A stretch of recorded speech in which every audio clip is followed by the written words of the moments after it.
All right, welcome back to Smart Jamaica. Now, one of the objectives of the Palmyra Foundation is to introduce the children to the community role models and ultimately give hope for success. Now, this is Sonia Witter-Rickards, who is here with us on set. And joining me on the phone is Ragni Trotter, who will tell us how it is being accomplished. Good morning to both of you. Ragni, you hear me loud and clear? Yes, I can hear you. Where are you, by the way? I'm actually in Montego Bay. I'm just getting ready to, I've put on my Palmyra Foundation T-shirt. We're getting ready to load the bus to go out into 3 schools in St. James, in the mountains of St. James. All right, and when you go to those schools, what are you going to be doing? I beg your pardon? What are you going to be doing at those 3 schools? At those 3 schools, we're going to be handing out about 150 books to, books to 150 children, I'm sorry. And they're 4- and 5-year-old children who, the 4-year-olds just started school last week. Right. And so these are school books, these are textbooks, right? It is actually a big Brain Quest workbook, which incorporates all the letters and all the numbers and how to tell time, and then 2 reading books and a backpack and some crayons and a pencil. Excellent. Let me ask you this about the foundation itself. 2007, I think you started? We started 2007. And the drive is to raise money to buy books to distribute to right across the island to 4- and 5-year-olds. Absolutely. We are a non-profit organization, and our ultimate aim is to do our best to assist in eradicating illiteracy. Right. And therefore, our slogan is very true. The future is bright when you can read and write. Right.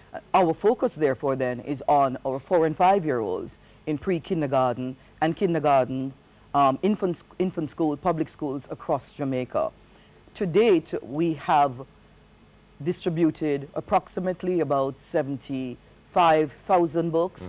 By the end of this distribution next week, we would have distributed 79,000 books to over 18,000 children. And we're looking at approximately about $500,000 in the last 3 years. Monetary value. Yes. Here's what I don't understand. You see, I know Palmyra as a building in Mobay.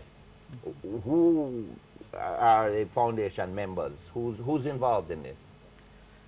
The foundation members are Ragni Trotter, Bob Trotter. Yes, they are the owners of the Palmyra. But we're talking about an international audience, Jamaicans, community members in St. James, outside of St. James, sponsors locally, overseas.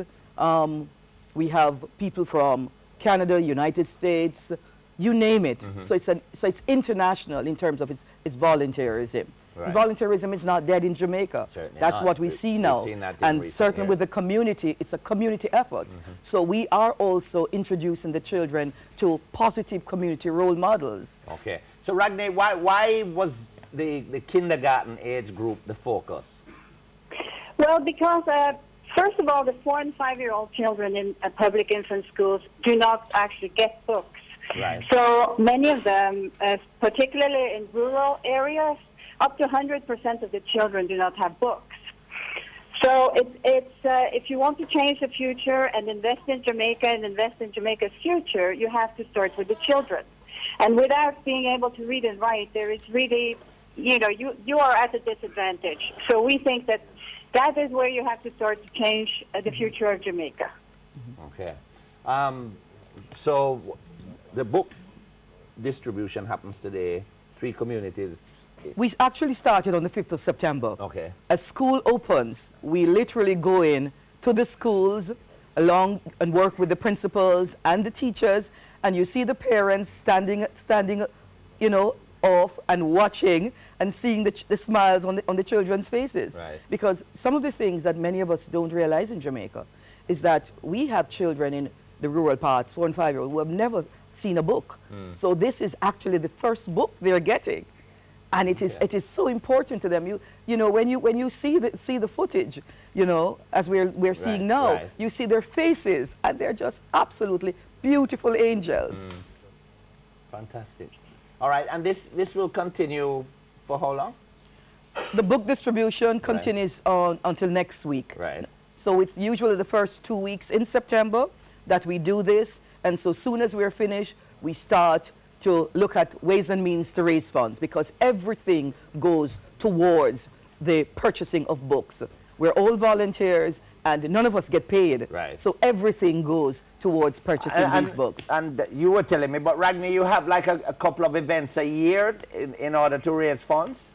Yes, I think Sonia already mentioned it, but what I think is really, really important to stress is that this is a big community effort. It's not just about us. It's about every single business, particularly in Montego Bay, but also many Kingston businesses have supported our fundraising events. We did a big beach concert last year with Third World. Right, I remember that. Yeah.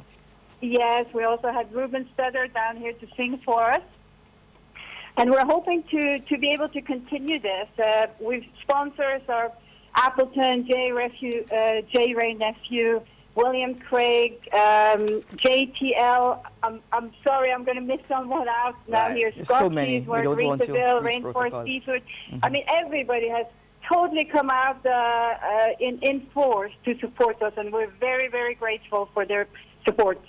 All right, thank you very much, Ragnar, for joining us on the phone from Montego Bay, and thanks, Sonia, for being here with us, and keep up the good work. Thank you very much. Thank you. And remember, so much. the future is bright when you can read and write, and we all need to embrace that philosophy. That's why Nebel's future is so dark. Let's go across street. Thank you very much.